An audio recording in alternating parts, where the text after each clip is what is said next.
औज़ुबिल्लाहिमिनश्शैतानिर्रजीम बिस्मिल्लाहिर्रहमानिर्रहीम। My dear students, अस्सलाम वालेकुम। मैं सरफराज अहमद मेव आपकी खिदमत में हाज़िर हूँ और आज हम लेके आए हैं psycho social theory of development by Erik Ericsson.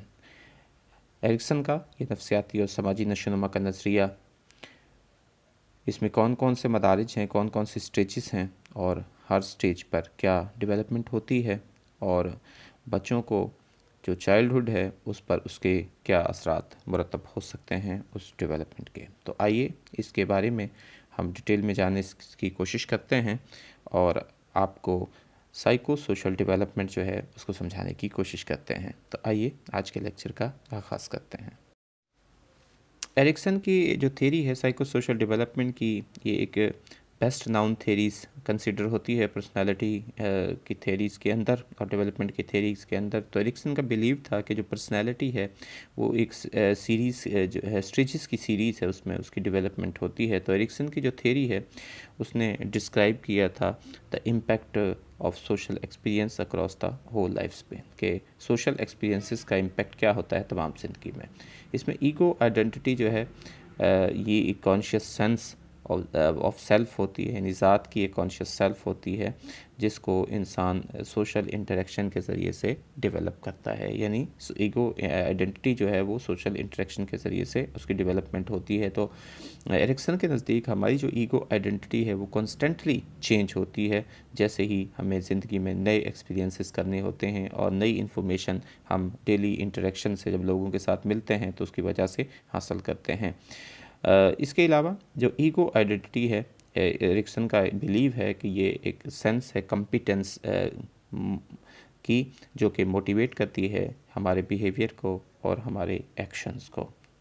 इसके अलावा हर स्टेज जो है एरिक्सन की थ्योरी की, वो उसका जो कंसर्न है वो है कि किस तरह से ज़िंदगी के किसी एरिया में कॉम्पिटेंट बना जाता है या बन सकता है। एरिक्सन कहता है कि अगर इस किसी भी स्टेज को अच्छे तरीके से हैंडल कर लिया जाए तो जो पर्सन है वो एक सेंस ऑफ मास्टरी जो है वो फील करता है, जिसको उसने ईगो का नाम भी दिया, ईगो स्ट्रेंथ का नाम या ईगो क्वालिटी का नाम भी दिया है। और अगर कोई भी स्टेज जो है वो पुअरली मैनेज होती है तो जो पर्सन है वो एमर्ज करता है एक सेंस ऑफ इनएडिक्वेसी। तो इस तरह से ये चीज़ें चलती हैं हर स्टेज के अंदर। एरिक्सन का बिलीव है कि अफराद जो हैं वो एक्सपीरियंस करते हैं एक कॉन्फ्लिक्ट को, एक कशमकश को, जो कि एक टर्निंग पॉइंट जो है वो के तौर पर काम करती है डेवलपमेंट के अंदर।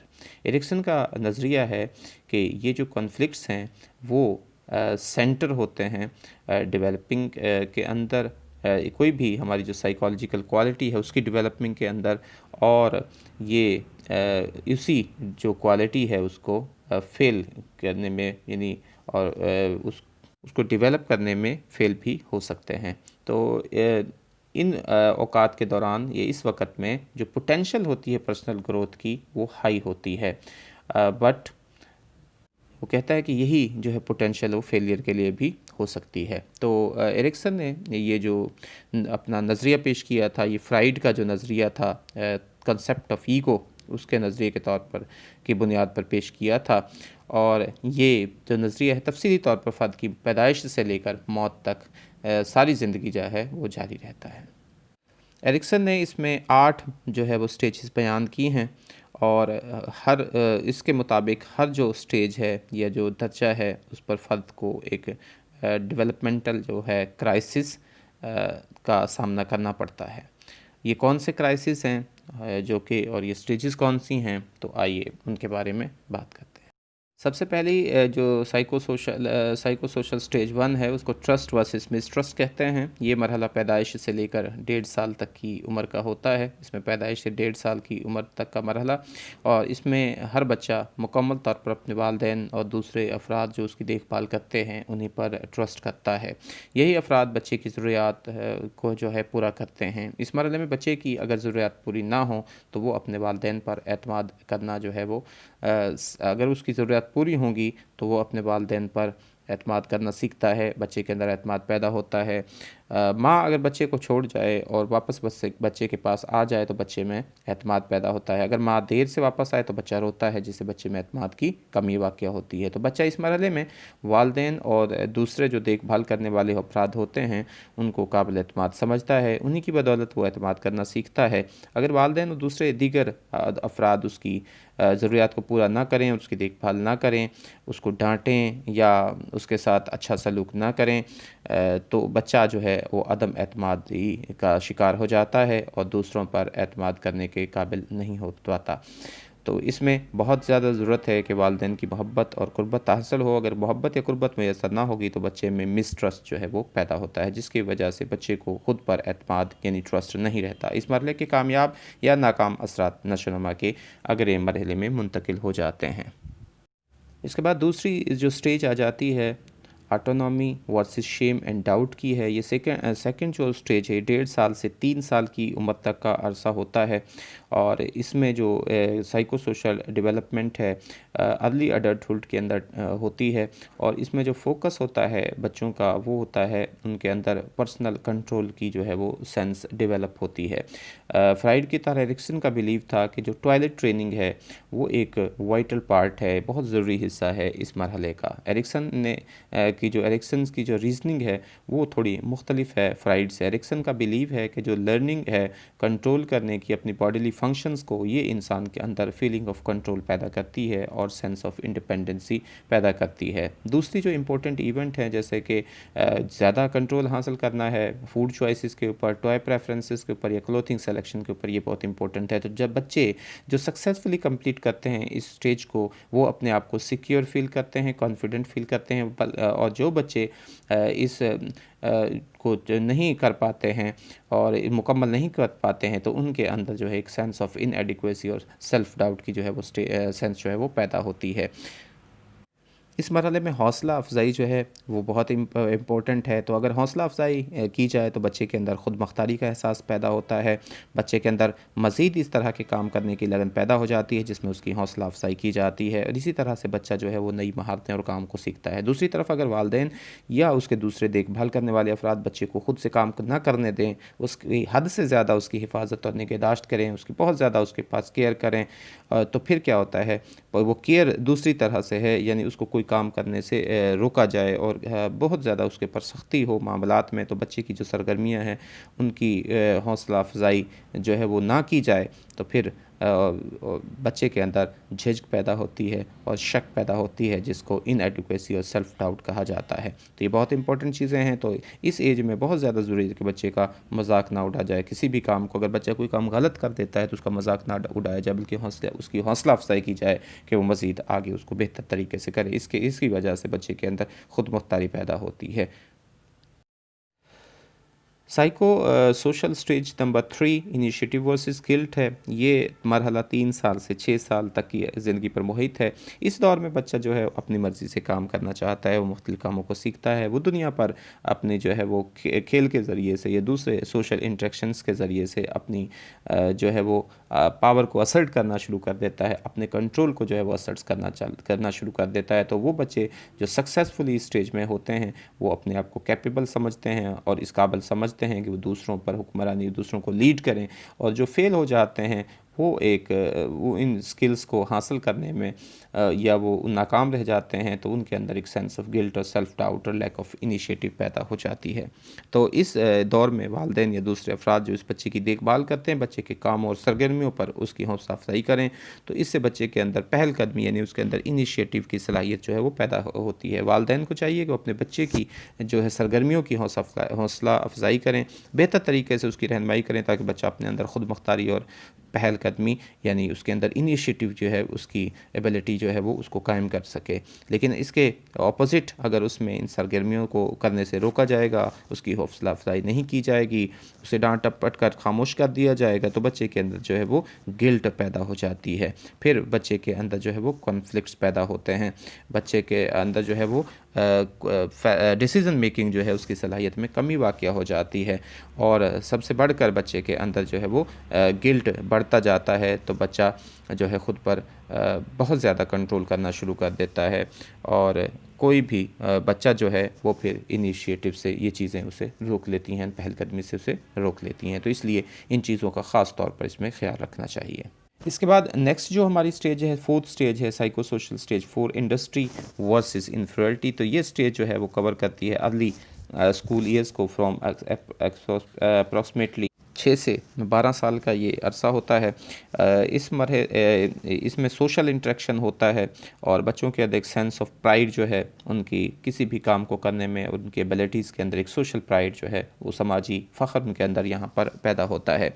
इस मरहले में बच्चा स्कूल जाने लग जाता है, वहाँ पे असातिज़ा, दोस्त, हमसाये और दीगर जो अफराद से बच्चे का सोशल इंटरेक्शन शुरू हो जाता है। बच्चा तालीमी महारतें सीखता है, खेलों में हिस्सा लेता है, अपनी कामयाबी के लिए मेहनत करता है और अपने से बड़ों की इज़्ज़त करना सीखता है।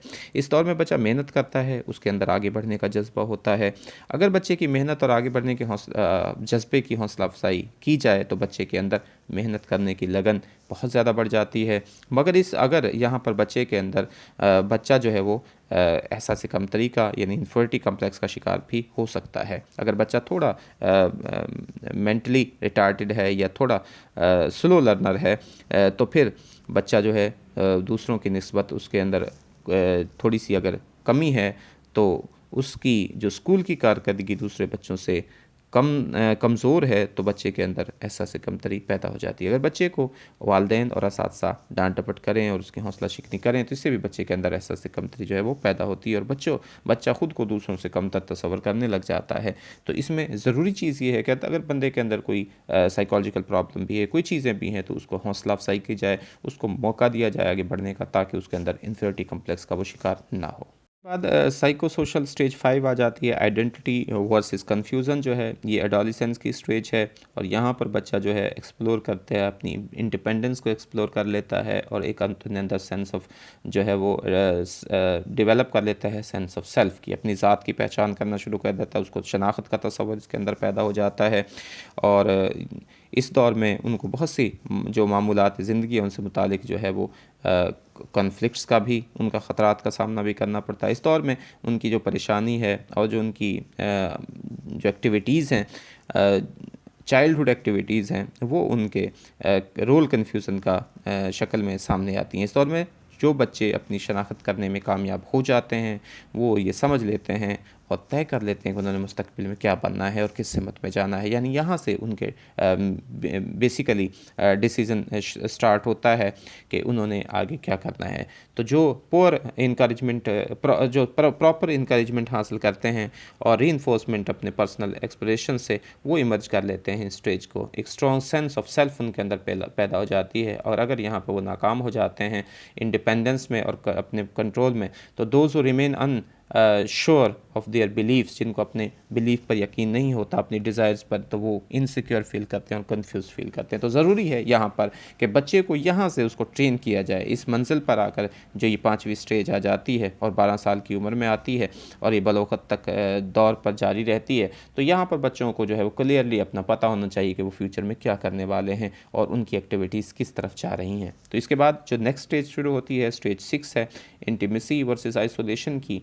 इंटीमेसी वर्सेस आइसोलेशन की जो स्टेज है, ये मरहला जवानी का दौर होता है, अडल्टहुड का दौर होता है और इस दौर में फ़र्द अपने बहुत से नित नए काम करना चाहता है, बहुत से मंसूबे बनाता है, अमली सतह पर बहुत कुछ करना चाहता है। उसके अंदर जो है इमोशनल रिलेशनशिप्स पैदा हो जाते हैं, वो दोस्तों से, दूसरे अफराद से बहुत से करीबी ताल्लुकात कायम करता है।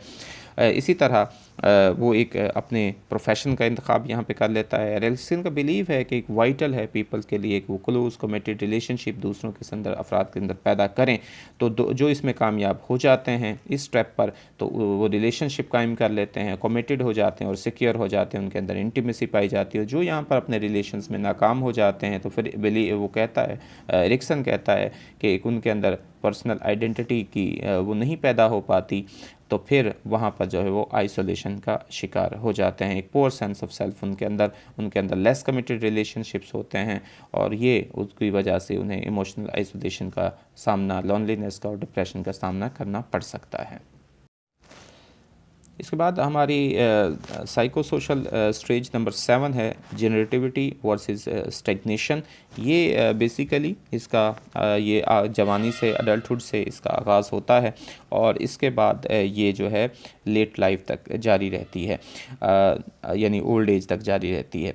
तो इस दौर में अफराद जो हैं, जनरेटिविटी का मतलब है अपनी नस्ल को आगे बढ़ाना। इसमें अपनी जो है कंटिन्यू किया जाता है टू बिल्ड आवर लाइफ, अपनी ज़िंदगियों को तामीर करना, आगे बनाना, और इनमें कैरियर और फैमिली का जो है आगे अपने कैरियर बिल्ड होता है, अपनी फैमिली को आगे डेवलप होती है। जो सक्सेसफुली इस फेज़ में कामयाब हो जाते हैं तो वो जो है उनके अंदर जनरेटिविटी पैदा होती है और they are contributing to the world by being active in their home and community. तो ये अपनी सोसाइटी को, दुनिया को जो है उसके अंदर कंट्रीब्यूशन कर रहते होते हैं अपने घर पर, कम्युनिटी के अंदर रहते हुए। और जो इसमें फ़ेल हो जाते हैं इस स्किल्स को हासिल करने में, वो अनप्रोडक्टिव हो जाते हैं और इन्वॉल्व होते हैं दुनिया के अंदर। तो यहाँ पर बामकसद काम किया जाता है। जो इंसान जिनके अंदर जनरेटिविटी पैदा होती है बामकसद काम करता है जिसका उसको उसकी नस्ल को फ़ायदा हुआ हो। इस दौर में वो अपनी सलाहियतों को दूसरों की फलाह बहबूद के लिए जो है वो इंसान इस्तेमाल करना चाहता है। इस दौर में फ़र्द बहुत बड़ा तख्लीकी काम करना चाहता है जिसके के बाद भी ज़िंदगी, लेकिन अगर इस दौर में फ़र्द ऐसा न कर सके तो फिर उसको ऐसे मौक़े मुयस्सर ना हों या तो उसको वो मौका ना मिले तो फिर उसके अंदर एक ठहराव की या जमूद की, जिसको स्टेग्नेशन कहा जाता है, ठहर जाना, रुक जाना, तो वो उसका शिकार हो जाता है, यानी ठहराव का शिकार हो जाता है। नेक्स्ट स्टेज जो हमारी आती है, 8th स्टेज, आखिरी स्टेज है, इंटीग्रिटी वर्सेस डिस्पेयर है। यानी इसमें इंसान की इंटीग्रिटी यानी उसकी सालमियत होती है अना की, और उसका या फिर मायूसी। यह आखिरी दौर होता है, आखिरी दौर है, ओल्ड एज के बाद है। और इस मरहले में अगर इंसान अपने जो तमाम पिछले मराहल हैं उनको कामयाबी के साथ पूरा कर देता है तो फिर इंसान जो है वो इंटीग्रिटी उसके अंदर पैदा होती है। तो जो अनसक्सेसफुल रहते हैं इस स्टेज में, वो जो है अपनी ज़िंदगी में वो ये समझते हैं कि उन्हें अपनी ज़िंदगी को जो है वो ज़ाया किया, और बहुत सारे उनके अंदर रिग्रेट्स पैदा हो जाते हैं और इसमें और इंसान के अंदर बिटरनेस की और डिस्पेयर की जो है वो फीलिंग्स पैदा हो जाती हैं। जो कि फील प्राउड करते हैं अपनी अकम्पलिशमेंट्स के, उनके अंदर सेंस ऑफ इंटीग्रिटी पैदा हो जाती है, क्योंकि फ़र्द अपनी गुज़िश्ता ज़िंदगी मुकम्मल मनसूबाबंदी के तहत गुजार चुका होता है। और इसके बरक्स अगर वो गुज़िश्ता 7 जो स्टेजेस हैं, ये जो मरहले में नाकाम रहा हो, तो फिर उसको अपनी जो पास्ट लाइफ है वो उससे मुतमईन और खुश नहीं होता, और उसकी वजह से उसको मायूसी और पछतावा होता है, जिसे डिस्पेयर कहा जाता है। तो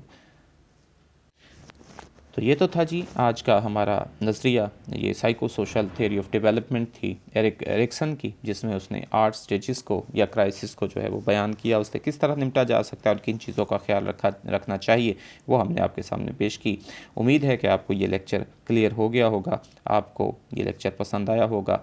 अगर इसमें कोई भी क्वेश्चन, कोई भी चीज़ आप क्वेश्चन कर सकते हो।